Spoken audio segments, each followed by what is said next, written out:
Poisson ಹಾಕಿದ್ದಾರೆ ಅಂತೂ ನಮಗೂ ಗೊತ್ತಿರಲಿಲ್ಲ. ಅದು ಆಕ್ಸಿಡೆಂಟ್ ಆಗಿ ಹಾಸ್ಪಿಟ್ಲ್ ಹೋಗಿದ್ರು, ಇದೆ ಅಷ್ಟೇ ನಮಗೆ ಗೊತ್ತಿತ್ತು, ಅಷ್ಟೇ ನಮಗೂ ಕನ್ಫರ್ಮೇಷನ್. ನಂತರ ಪೋಸ್ಟ್ ಮಾರ್ಟಮ್ ರಿಪೋರ್ಟ್ ಮಾಡಿದ್ರು, ಆ ಪೋಸ್ಟ್ ಮಾರ್ಟಮ್ ರಿಪೋರ್ಟಲ್ಲೂ ಪಾಯ್ಸನ್ ಅಂತ ಬಂದಿರಲಿಲ್ಲ. ಆದ ನಂತರ ಅದು ರಿಪೋರ್ಟ್ ನಾವು ಕೇಳಿದ ನಂತರ ಅದು ನಾರ್ಮಲ್ ಆಕ್ಸಿಡೆಂಟಲ್ ಡೆತ್ ಅಂತ ಗೊತ್ತಾಯಿತು.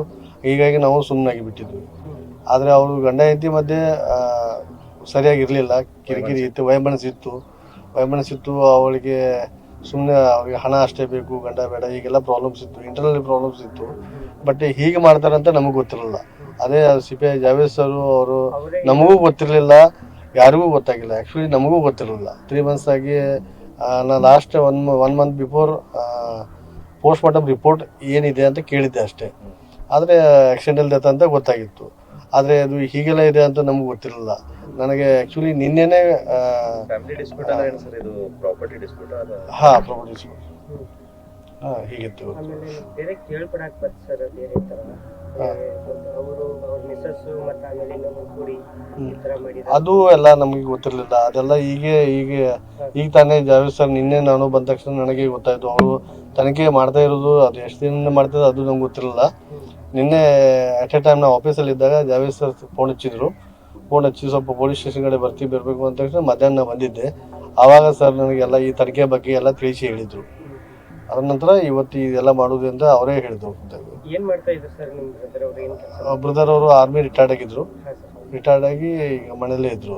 ಎಷ್ಟು ವರ್ಷ ಸರ್ವಿಸ್ ಮಾಡಿದ್ರು ಅವರು? 24 ವರ್ಷ ಸರ್ವಿಸ್ಗಳನ್ನು ಮಾಡಿ ಬಂದರು. ಮಕ್ಕಳು ಸರ್ ಅವರಿಗೆ? ಮಕ್ಕಳು 2 ಜನ ಇದ್ದಾರೆ. ಒಬ್ಬರು ಈಗ 10th ಮುಗಿಸಿ ಫಸ್ಟ್ ಇಯರ್ ಈ ಸಲ ಅಡ್ಮಿಷನ್ ಮಾಡಿದ್ದಾನೆ. ಮತ್ತೊಬ್ಬರು ನರ್ಸರಿ ಇರ್ತಾರೆ. ಇಲ್ಲಿ ಊರಲ್ಲಿ ಬಂದು ಏನು ಕೆಲಸ ಮಾಡ್ತಾರೆ? ಇಲ್ಲಿ ಊರಲ್ಲಿ ಬಂದು ಏನಿಲ್ಲ, ಒಂದು ಬಾಗಲಕೋಟೆಗೆ ಹೋಗಿದ್ರು ಅವರು, ಶುಗರ್ ಫ್ಯಾಕ್ಟ್ರಿಗೆ.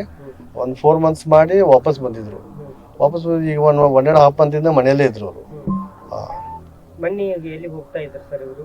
ಮಾರ್ಚ್ 15ನೇ ತಾರೀಕಿನಿಂದ ಮಾರ್ಚ್ 15ನೇ ತಾರೀಕಿಗೆ ಜಾತ್ರೆಗೆ ಹೋಗಿದ್ದಾರೆ ಅಂತ ಹೇಳಿದರು. ಯಾವ ಜಾತ್ರೆ ಸರ್? ಹುಕ್ಕೇರಿ ಜಾತ್ರೆಗೆ.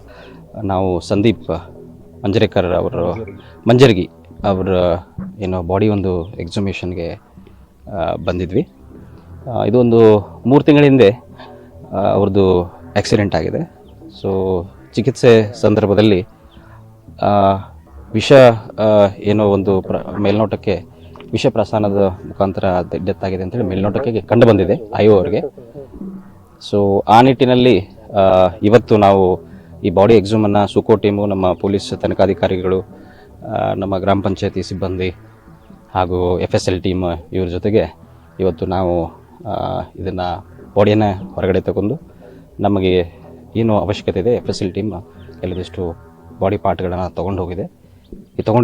ತೊಗೊಂಡು ಈಗ ವಾಪಸ್ ಅದನ್ನು ಇದನ್ನು ಮಾಡ್ತೀವಿ. ಇದರಲ್ಲಿ ಪಂಚನಾಮೆ ಮತ್ತು ಅವರು ಬ್ರದರ್ ಏನಿದ್ರು ಅವರು ಇದನ್ನು ಬಾಡಿಯಲ್ಲಿ ಇದನ್ನು ಮಾಡಿದ್ದಾರೆ ಅನ್ನೋದು ತೋರಿಸಿದ್ದಾರೆ. ಸೊ ಇದೆಲ್ಲ ಮಾಡಿಕೊಂಡು ಈಗ ಅಂಗಗಳದ್ದು ಮುಂದೆ ನಾವು FSLಗೆ ಕಳಿಸ್ಕೊಡ್ತಾ ಇದ್ದೀವಿ. ಸೊ ಅದರದ್ದು ರಿಪೋರ್ಟ್ ಬಂದ ತಕ್ಷಣ ಇದ್ರದ್ದು ಕೇಸಿನ ಮುಂದಿನ ಏನೋ ಹಂತದಲ್ಲಿ ಯಾವ ರೂಪ ತಗೊಳ್ತದೆ ಅನ್ನೋದು ಗೊತ್ತಾಗ್ತದೆ.